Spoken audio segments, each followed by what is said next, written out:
Hello students, welcome back to your science class. So student, in the previous class in this chapter, actually we had completed with the previous chapter, and that is cell, the structure and function of the cell we had completed. You see students, in case of a structure and function, what are the things that we have studied? We have understood that what is the meaning of the cell, as well as we have also understood what is the structure of the cell, which include the cytoplasm, which include the cell membrane, as well as that includes the nucleus also. Cell membrane, we have seen that what is the structure and what kind of a function is performed by that of the cell membrane. Then we have understood that what is the cytoplasm as well as the nucleus, and why nucleus is supposed to be called as a very important part of the cell. Then we have seen that what are the different cell organelles which are the part of the cell. Cell organelles, student, mitochondria is there, Golgi apparatus is there, lysosome is there, ribosome is there, plastid is there, endoplasmic reticulum is also there, and centrosome is there. We have understood the function of each and every cell organelle and its role in the cell.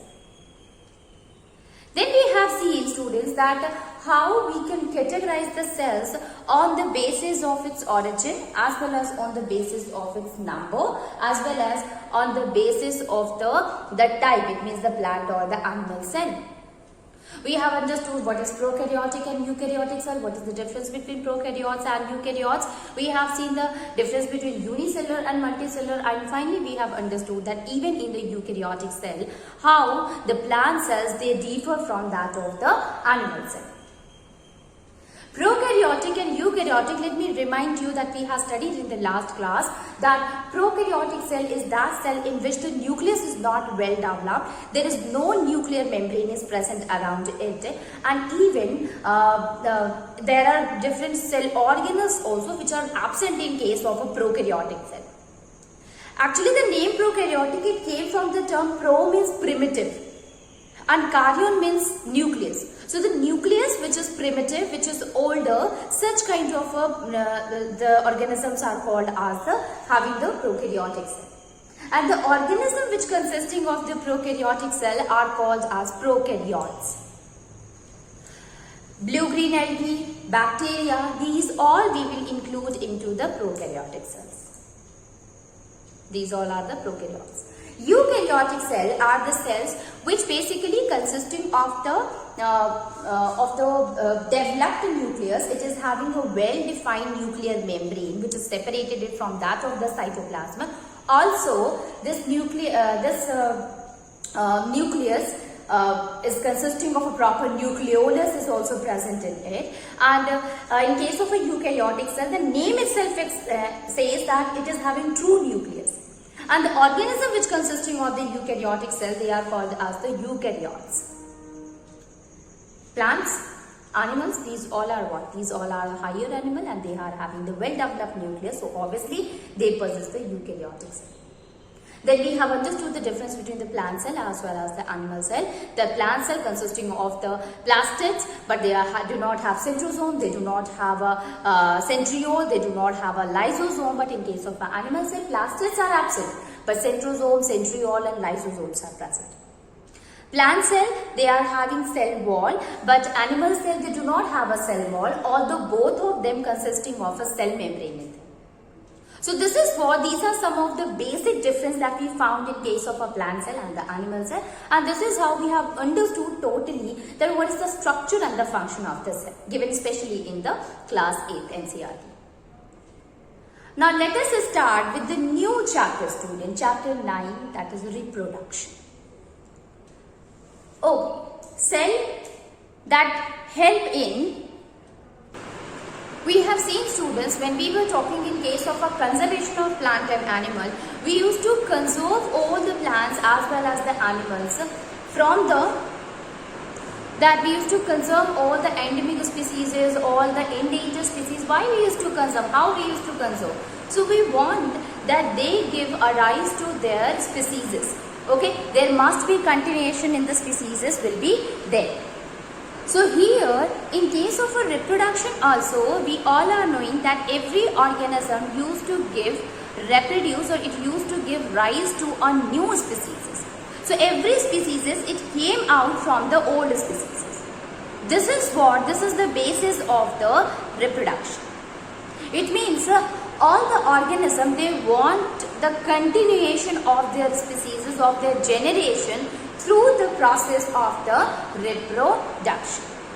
So whether the reproduction can be done by the unicellular, it can be done by the multicellular, it can be done by a very small organism like that of microorganism, or it can be done by the large organism. But reproduction, it occurs everywhere with every living organism. This is a kind of a characteristic by which we will distinguish from the living organism to we used to distinguish the living organism from the non-living organism. So reproduction is what? It is a process of a continuation of the generation of the species, or coming of the new species from that of the old species. We will call this process as a reproduction. So we can write here a few points of the reproduction. Reproduction is the process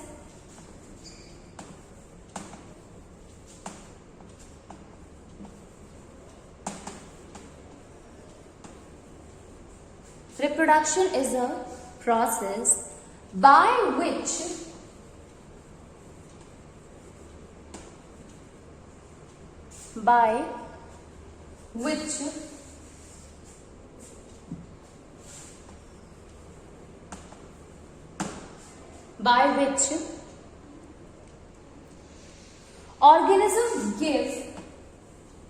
organisms give birth to young ones.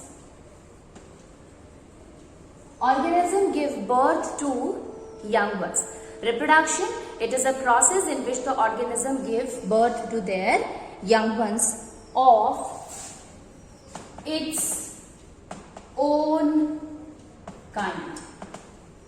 Obviously, if a human being is there, so human being will give birth to a human being itself. If a lion is there, then give birth to the lion. So that is why the definition says that it is what? It is the process in which the organism give rise to their young ones, and these young ones are of own kind. Okay, these young ones are of own kind. So this is what, student, this is the reproduction process in which the organism, it gives birth to the young ones. Now, here, why the process of the reproduction occurs? So, it is continuation. It helps in the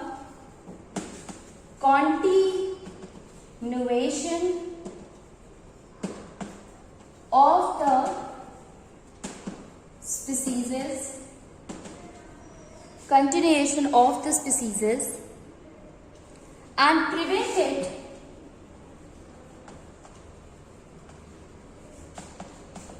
from becoming extinct.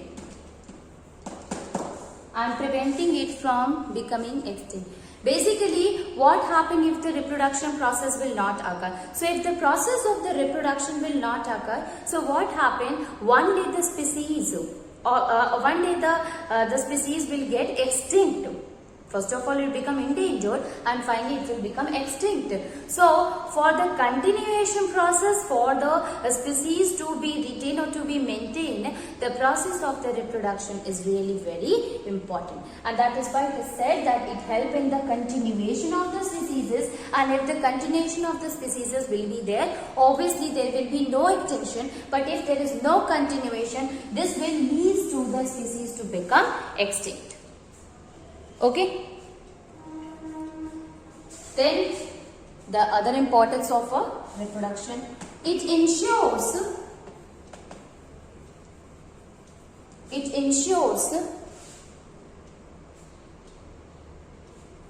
passing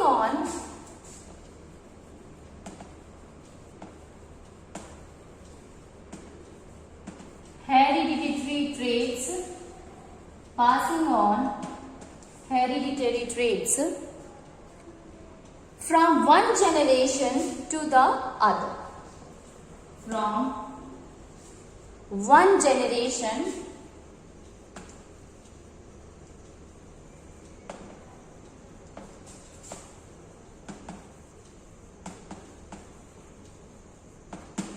From one generation to the other. Okay. Another point.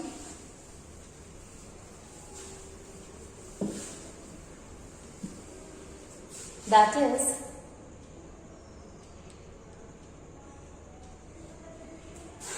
it helps in continuous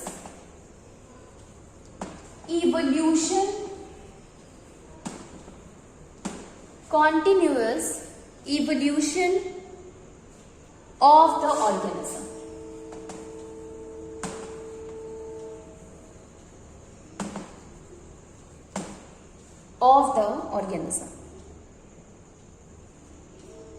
Okay.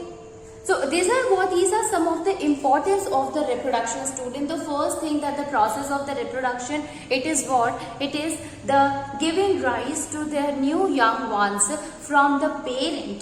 That process is actually called as the reproduction, and the process of the reproduction is really very important, since it helps in the continuation of the species, and if the species continuation will be there, that will help in maintaining the number of species, that will help them from becoming to extinct, and it also makes the hereditary traits passes from the one generation to the other generation. It means how the traits, how the characters, with the help of the reproduction process only, the characters will be passed from one generation to the next generation. Then it helps in continuous evolution of the organism. Absolutely, student. What happened? The two different parents, they give their characters, these characters which mix together, and due to which a new character is developed, which is we called as the evolution.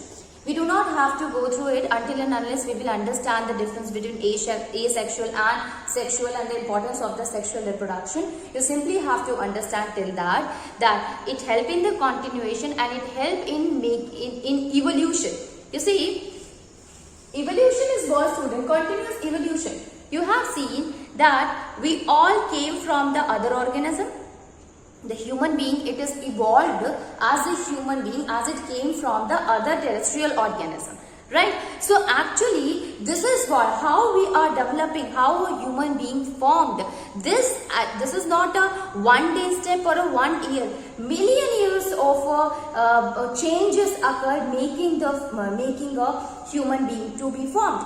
So we can say here that this happens due to reproduction also. There are other factors also, but the reproduction also play very important role in the continuous evolution of the organism. Okay, so we can say here that it is not only responsible for the continuation of the species, but it also help in the evolution of the organism. So this is the importance of the reproduction. Now, before we go and try to understand the different modes of the reproduction, I really want to tell you that what is the parent and what is the offspring. That we are going to use this term very often. So, this is the organism that reproduces.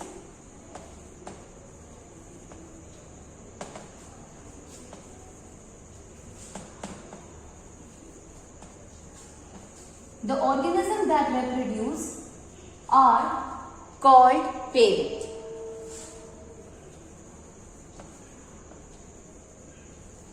The organisms that reproduce are called parent. And the new generation or the new individual formed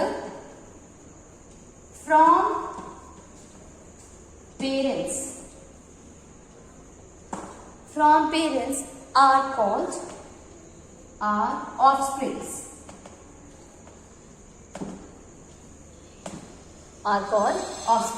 So, if a parent is there, student, it means The organism that used to reproduce, that give the formation of a new species is, such organism are called as a parent, and the new young one, the new individual which is formed from that of the parent, they are called as the offspring. Okay, so this is the difference, and this word we will going to use in this chapter very much. Now let us see. Okay, we have understood the importance of the reproduction. What is reproduction? Now let us try to understand that what are the different modes of reproduction.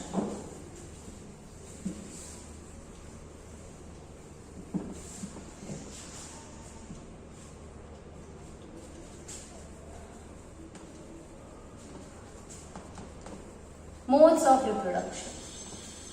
Talking about the modes of reproduction, basically it is divided into two types. The first one is asexual and the second one is sexual. Asexual reproduction and sexual reproduction.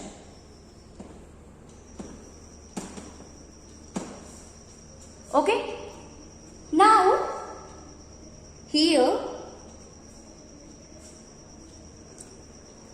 say mode of reproduction means what, students? You see, there are a lot of animals which used to give birth to their young ones. There are who used to lay eggs, there are who used to come from their parent body part, and there are which used to occur, which came from the different gamete cells. So the formation of a new young one, even the birth of the new young one or the egg, occur in a different modes.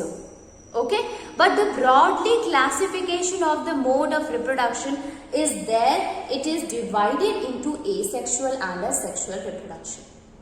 The term asexual, A means what? No. And sexual means what? Sexes. It means here only one parent cell is involved in the formation of a new cell. Okay? You know that, student, there are two genders, male and female, which we also called as a sex. So here the male and the female sex is not involved, but the only one parent is involved in the formation of a new individual.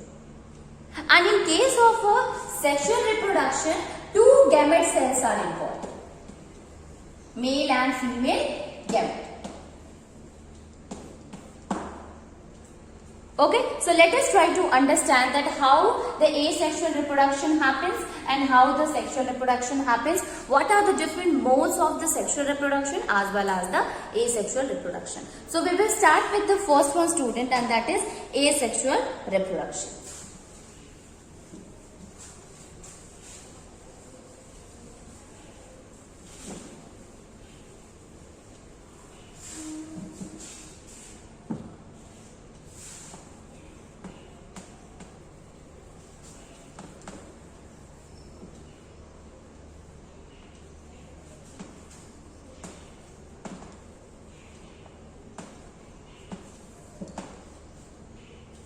In case of asexual reproduction, students, only one parent is involved in the formation of the new individual. Such mode of reproduction is called as asexual reproduction. So we can write here that asexual reproduction involves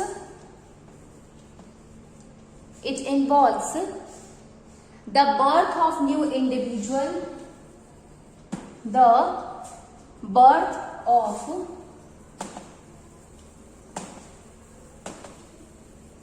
new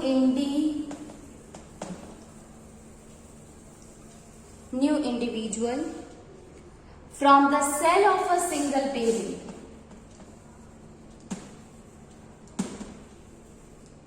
From the cell of the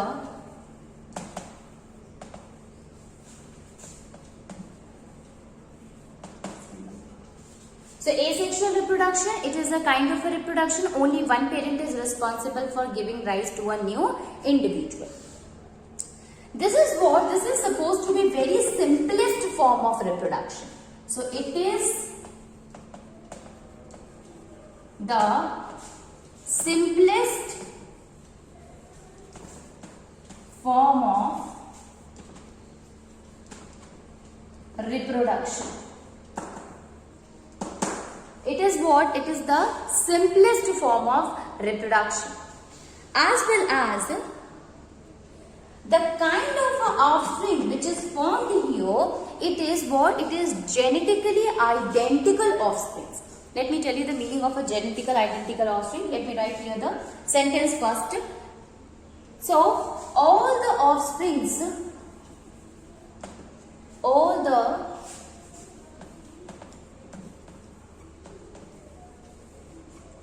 offsprings are genetically identical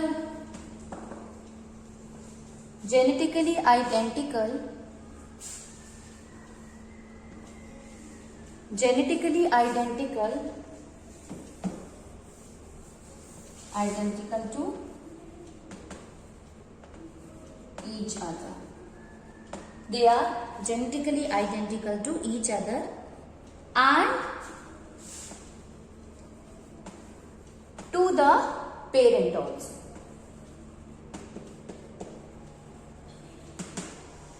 Genetically identical to each other as well as to the parent. What happened? Since the individual, it is actually coming from only one parent, so whatever will be the characters. See student, every species is why it look like their parent, because they used to carry the characters of their parents. Why we look alike to like our father or to our mother? Because we used to carry the characters of our parents. We are the children. They had given birth to us. So actually, they had actually given the character to us. Okay. So any species that came from their parent, they actually carries the characters of their parent. In case of asexual reproduction, so you see students, we are not identical to our parents, we are similar to our parents. Okay, maybe your nose is like your father, maybe your lips is like your mother, your eyes are like your father, maybe your ears are like your mother, your hands, fingers are like your mother. So this is what some of the characters of us looks like or looks similar to our parents. So we are not exact copy of our parents. We are similar to our parents, and this similarity, it occurs because of the transmission of the characters from the parents to us. Okay, we are the offsprings of our parents. We are the young ones of our parents. Okay. So, since the characteristics has been transmitted from the parents to us, so that is why we are similar. But in case of the asexual reproduction, since only one parent is involved and the organism came from the one parent, so they are not similar but they are genetically identical. See the difference? We are not identical, we are not the exact copy. We are similar, but they are actually the exact copy. They are actually the identical to their parents. So we can say here that in case of asexual reproduction, the organisms are genetically identical to their parents. So these are the things that we have seen here. Asexual reproduction, it involves involves the birth of a new individual from the cell of a single parent. And this is the simplest form of the reproduction, and finally the offsprings are genetically identical to the parents. Where generally this asexual reproduction happens, so it mainly happens in the unicellular organism, where one cell is there, only the asexual reproduction happens there. So we can write it that it generally occurs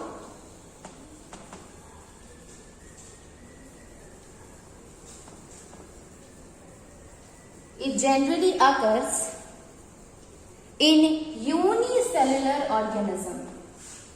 In unicellular organism. The organism which is composed of only one cell, they used to show the asexual reproduction. Okay? As well as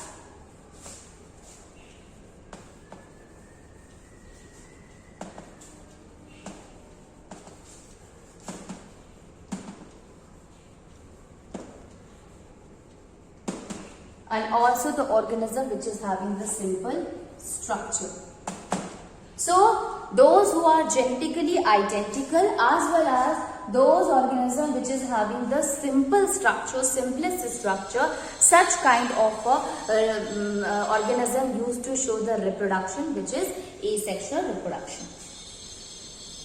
Now let us see that what are the different examples, those organisms which used to show the asexual reproduction. So organisms are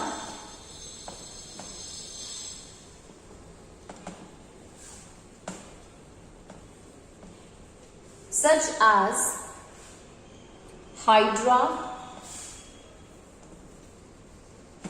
amoeba,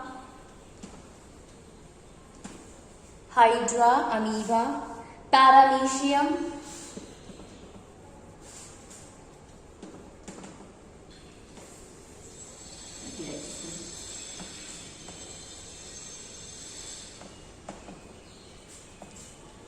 and sea anemones, etc.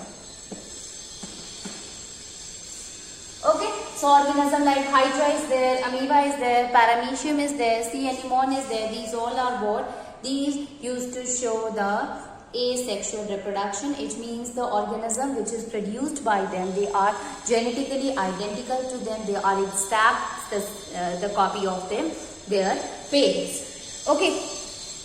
Now, for the process of asexual reproduction, students, there are certain different methods by which the asexual reproduction process takes place.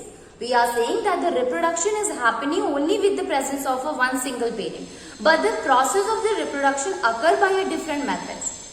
So what are the different methods that we are going to study in this class? It is binary fission and budding. These are the two methods. Although there are a lot more methods are there, student, in which the organism used to show the method of asexual reproduction. But the two different types of a method that we have to study, it is the binary fission and budding.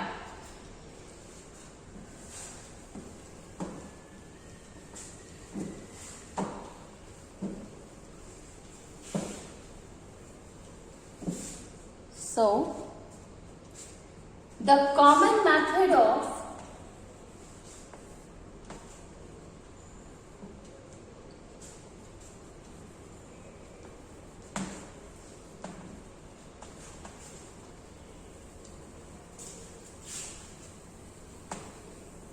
asexual reproduction are, first one is binary fission, second one is budding. Binary fission and budding. These are what? These are the two different types of asexual reproduction. Binary fission and budding. What is the meaning of a fission, student? Fission means the division of anything into two or more, that is called as a fission. Here the name is given binary, and meaning of a binary, it means two.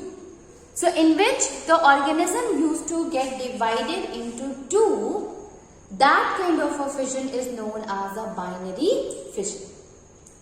Okay, so the division of the organism into two is called as the binary fission, student. And the next one is the budding. Here in this one, the organism, there is a formation of a small bud on the organism, which bud on mature, they get detached from the parent, again get converted into the parent itself, and this is how the continuation of the reproduction occurs. Okay, so this is how the two different methods of asexual reproduction that we will going to study in the next class.